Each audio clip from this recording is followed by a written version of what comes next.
rien. Ces milliers de jeunes qui sont actuellement embastillés te ñu ci bari da ngay dëgg 4 mois 6 mois ñu génn na la defoo dara ñibbi.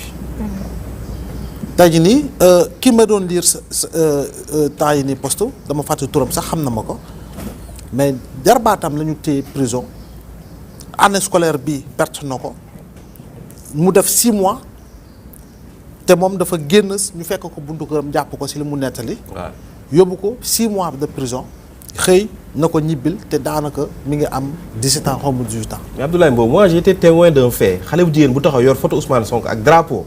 sama buntu kër di photo police fekk ko fa brutaliser ko yóbbu ko. voilà brutaliser carrément une jeune fille de 22 ans parce qu'elle avait juste un drapeau du Sénégal une photo de Ousmane Sonko. ci photo donc yooyu nag defe naa dafay gàkkal toujours. démocratie day gën a ñaawal état de droit. te nit ku nekk nag am na koo bëgg tey nii Macky Sall am na ñu ko bëgg bu demee am na ñu wéy di ko bëgg. ki mu tànn am na ñu ko bëgg ñi nekk si kujje gi tudd Gakou tuddi Diomaye ak tuddi Cheikh Tidiane Dièye Habib Sy am ñu leen bëgg. Anta Babacar Ngom bi sax. am na ñu ko bëgg. wallaay te ba te laafa pooju ginnaaw taxut. voilà donc il faut que ñu nangoo ko noonu. ba nga xam ne aujourd'hui am na yu bari yoo xam ne fii ak ñuy jëm am na ndaw yu bari yoo xam ne war na leen bàyyi. léegi nag c'est l'occasion pour dire à ces jeunes là pour fii ñuy jëm qu'ils soient beaucoup plus méthodiques. ñoom waratuñu sax nangu dugg ci parparloo ak xuloo.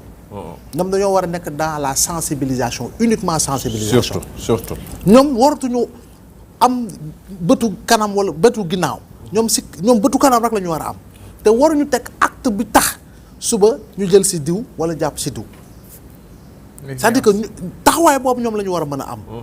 ndax am la ñu jàpp ci ñoom bari na te ñi ngi ci prison bi. wallaay bari na. ñoom waratuñu gis leneen ñoom tey jii nii dañoo war a xar kanam goo xam ne effectivement ku ñu taxawal ñu ne ñun dañoo foogoon convaincre sensibiliser rek moo leen war. instant waratuñu def beneen acte muy ci publication réseaux sociaux. muy ci la li tax suba ñu war leen mën a jàpp privé de liberté te bu dee dañ la cee ba après présidentielle peut-être que toi ce sera une voix de moins pour ton candidat. Effectivement. Comme là il y a des milliers de voix de moins. Une voix de moins pour ton candidat donc ñoom il faut ñoom loolu ñu def ko benn sacerdoce. boo xam ne en réalité ce sera largement partagé dans le rang ba nga xam ne loolu ñu koy doxalee. jëfee ko noonu ba nga xam ne effectivement daañu def li ñuy def. yàlla bu leen mayee ndam ñoom la yàlla may ndam yàlla bu leen xañee ndam jox ko keneen ñu nangul ko kooku yàlla jox ndam. accepté dafa naa ne je crois bien que c'est la chose la plus essentielle. c'est important je voulais parler de tellement de choses mais temps bi daf ñu xoj tey parce que je voulais vraiment parler donc de ce second tour inévitable ou un premier tour qui est probable je voulais parler de ces multitudes de candidats et tout ça mais bon on aura l'occasion de reparler ou j'en parlerai avec Ben Mokhtar demain inchallah évidemment alors merci beaucoup Abdoulaye pour ces analyses yi nga xamante ne def nga ko am na ko yónnee léegi kii boobu nga ne mu ne lan mu ne Diomaye nu mu tudd. mu ne Bassirou Ousmane. Diomaye Faye Sonko Diomaye Faye je pense que noonu la Diomaye tudd léegi.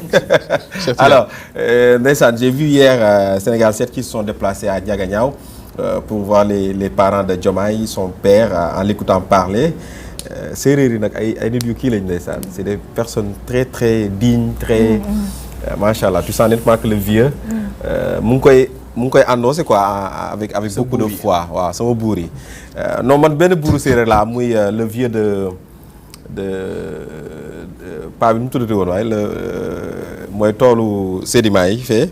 Ndengleer le vieux de Ndengleer man kooku rek kay sama buur xam ngeen paa bi may wax. paa bi porté woon combat bi. kooku daal kooku moom nangu naa d'ailleurs bi ma ko posté j'ai dit que toi j'accepte que tu sois mon roi. Quand je l'ai posté sur Facebook kooku moom nangu naa ko. buuru séeréer boobu rek la paa boobu rek mooy sama buuru séeréer. comme nangu nga benn parce que kooku moom vraiment voilà. comme nangu nga ni am nga ci benn rek. kon yaa ngi derrière. li ma naqari mooy dañu fee nar a xullee rek ba séeréer yi nekkaat fi président c'est très dommage foog naa ñam nañu séeréer ñam wolof ñam pël.